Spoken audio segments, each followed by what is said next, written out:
Hey guys, I'm back. Sorry about the delay. Anyways, so I went up to Prince Kameha's room and I mentioned that Elf had a part 2, and I kind of messed that one up. What I meant to say was, it basically reminds me of Elf, but you do the same thing in order to get the next key, which is the Traveler key. Um, that was my mistake. I should have really thought about that um, earlier. Now, what you have to do is you have to fight Prince Kameha for a second time after befriending 150 monsters, and you should have that by this point.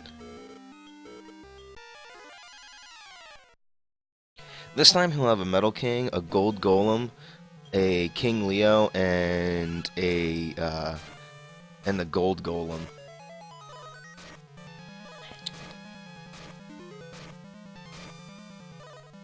So these guys aren't really anything to like worry too much about. Just remember that if your monsters are spellcasters like mine, um, they're not the best for fighting the Metal King, because the Metal King obviously doesn't take that much damage because of its super high defense, and there's a good chance that I'm gonna lose here because uh,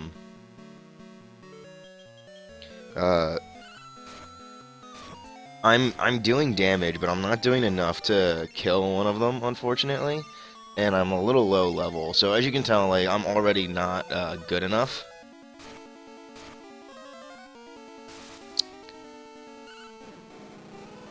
And that's already a bit of a problem. My my Draco Lord has actually died. If you're lucky, your monsters will focus on Metal King first, but unfortunately, that just doesn't seem to be the case for me. And I wish Varel would actually use Revive on Tootie. That would be the best thing right now.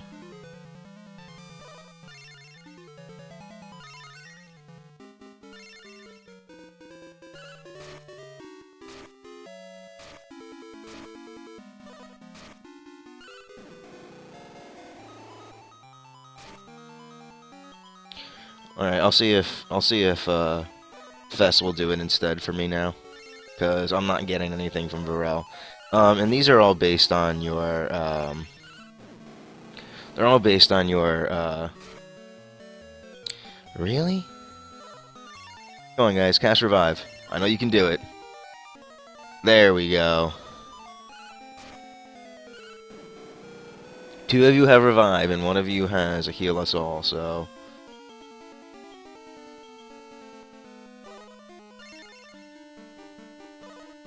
ouch.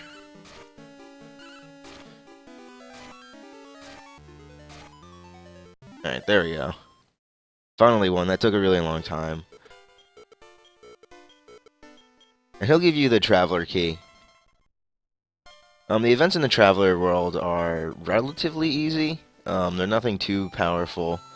But instead of doing that this time, I just wanted to show you how to get it, because I left off here. How we get the Traveler key isn't really that important. The other world that I've been neglecting to go to has been the Brawn key. And so we're going to cover the Brawn Tower in this episode real quick. So there are two more keys like the Brawn key. You have to get, I think it's the Brawl key from the other game. So Tara's Adventure, you'd have to go through this point in Tara's Adventure, then you'd have to do the key trade to get the next key.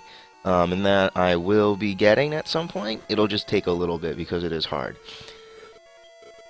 So every one of these floors like has like a little gimmick to them. These guys are like, oh well, we're wind monsters, so obviously don't use, if your monsters rely on wind spells, which they shouldn't, because wind spells are just bad in this game. You should be fine.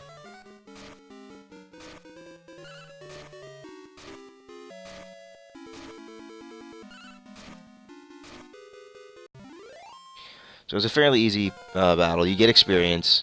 You can't befriend any monsters in this world. There are no monsters to befriend. Oh, finally he got a revive. And then they tell you what monsters are going to be next. Um, get a tiny metal here. Get an agility ring. Lightning when wet is dangerous. They give you a hint for the next room to use something. And they're like, oh, we'll use electricity. You're not going to need to.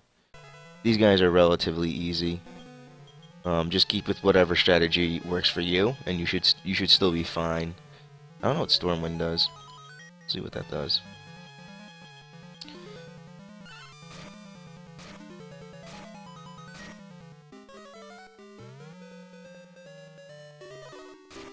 Ouch.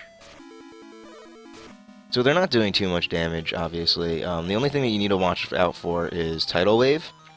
And that is a relatively powerful water attack that only water monsters can learn.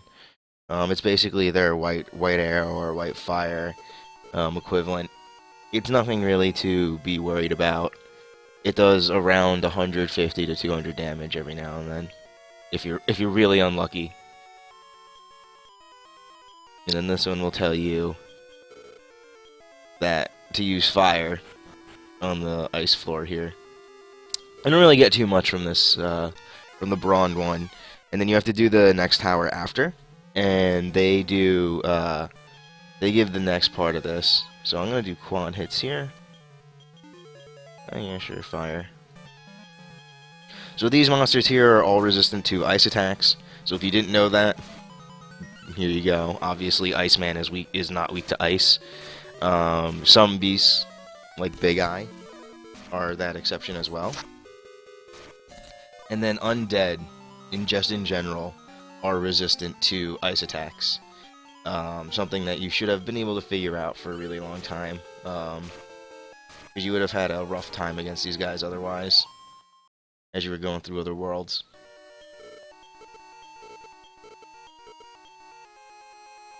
And he tells you that the Thunder Chamber's next. And so, like, against electricity, I don't think there's anything really too interesting here. They just tell you, like, oh, well, good luck, basically. Yeah, like, the items in here are negligible, to say the least.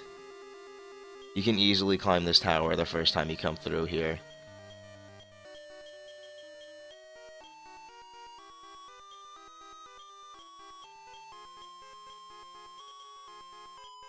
Just gonna heal up real quick. Is this an item? Okay, I don't have any items on my guy, so I'll put the Orca Cape on you, I guess.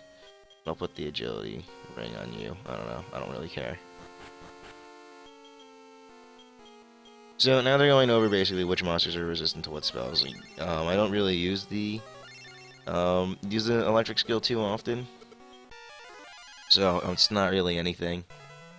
So he's basically telling you that some of the monsters that have to use white fire because the Rot Raven is initially resistant against against the white air. That was my mistake. And he's gonna cast Thordane. It's the most powerful lightning spell. It's nothing really to be too concerned about. Really, it isn't.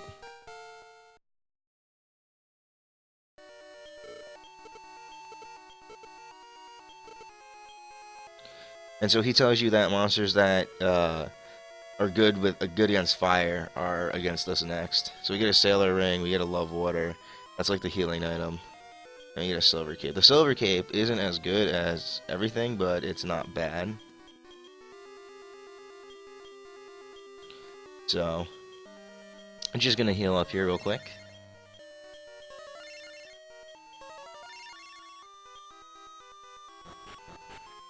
And this is on the last floor.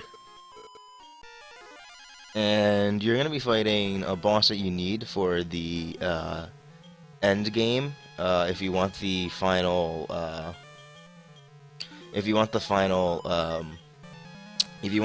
monster in the game, and that monster right here is Jamarus. Jamarus is interesting in the fact that he's kind of hard to breed. And the fact that you need, I think, two of him makes it a little bit more annoying to deal with. Though they're not, it's not like the end of the world. You can do it pretty easily. He gets Blaze Most and stuff like that. Um, but other than that, like, he's not really anything to worry about. He is relatively weak in most of his stats, but his spells are pretty high. So he tells you to come in and take all of the treasures here. And he tells you that there are other towers like this. Well, the other tower is in the other game, essentially. And so these are the magic caves, resistance, you get a lot of resistance things, and it's really useful. Sailor Ring is really useful. Um, After that, this area isn't really too useful anymore. Let's see, I should have it outside here somewhere on one of you guys. There it is. Yeah, outside's just such a useful skill for exploring dungeons and things. So there's no monsters here, like, at all. You can try and spawn something in, but you'll just end up walking around. So there's no monsters on the outside. There's only the battles on the inside, and they can't join your team. So there's nothing too much to worry about in that regard. Probably for the next two towers, I'm gonna be bringing my other file, because I have to show what happens in Traveler with this file, and then I'll probably be merging over to what happens after you finish the whole breeding chain. I realize this video is a little bit short today. It's just how these towers are. They are relatively short. If I had the other tower already, I would do it, because after you beat that tower, you get another key to another world. That's just like basically another tower. But it's nothing really too much to worry about. I mean, they're good, but they're not that great.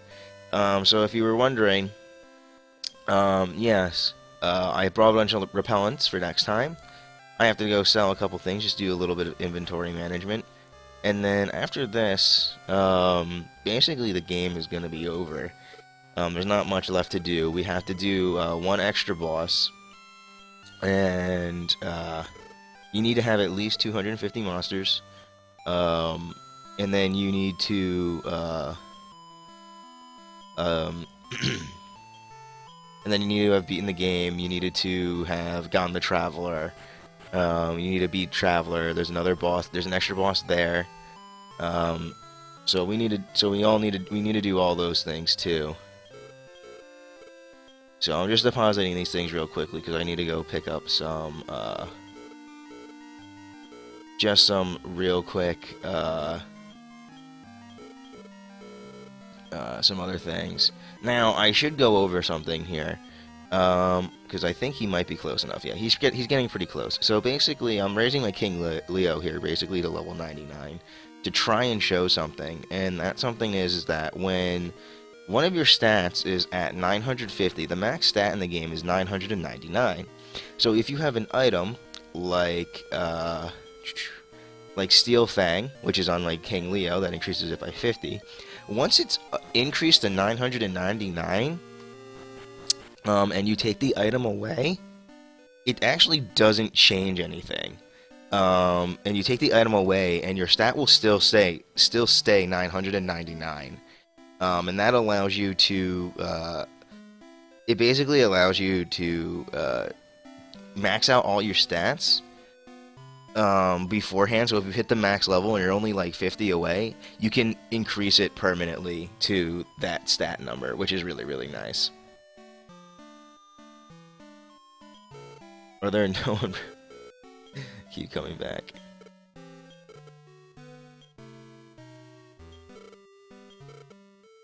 So, what I'm showing here real quick is that if you go here and sit at this table here, based on your monster's nature, like innocent, spoiled, and carefree, your monsters will always say something different.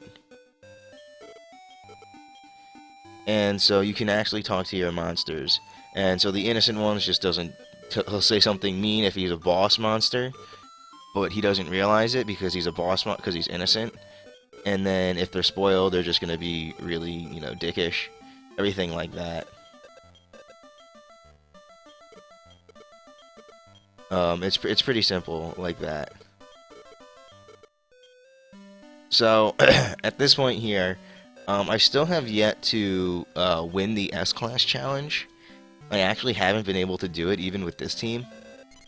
It just shows you how difficult the S-Class challenges are, but they do make for some pretty good battles, pretty tough battles. Um, Now, the chance that I actually win the A-Class challenge is that because it's taking my 2 revives into effect. Um, there's actually a good chance that I don't win the A-Class challenge, just based off my damage. That and Fess is really skewing what my monsters can do. So this is another mechanic that I never really talked about. When it comes to arenas, what they do is they go off of your strongest monster, not not your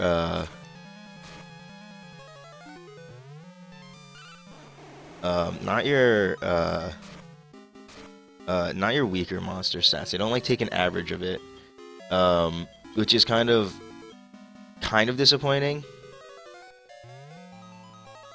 So as you can see, their Whale Mage is using twin hits, which is really bad for me since my monsters are not cooperating very well, to say the least.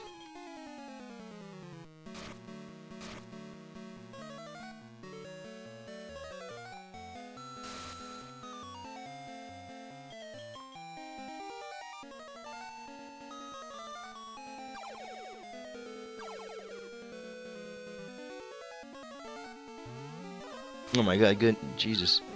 He actually did something. Oh my god.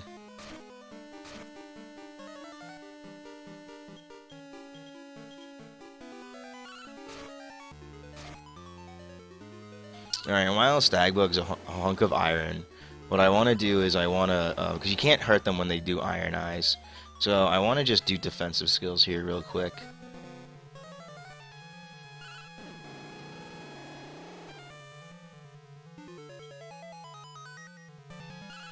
I should not have, I should have done a plan there and switched over from,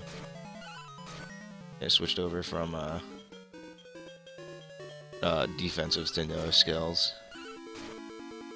There you go. So that was a really rough battle, and that was only the second one. And so this is what this is the problem since Lord Draco is no longer like level like 60. It's actually gotten really difficult for me to win these. Really tough ones, at least.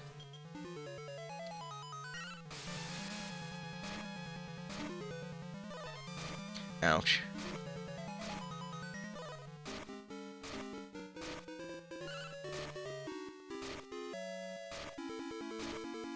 Luckily, I got an easy one here at the end.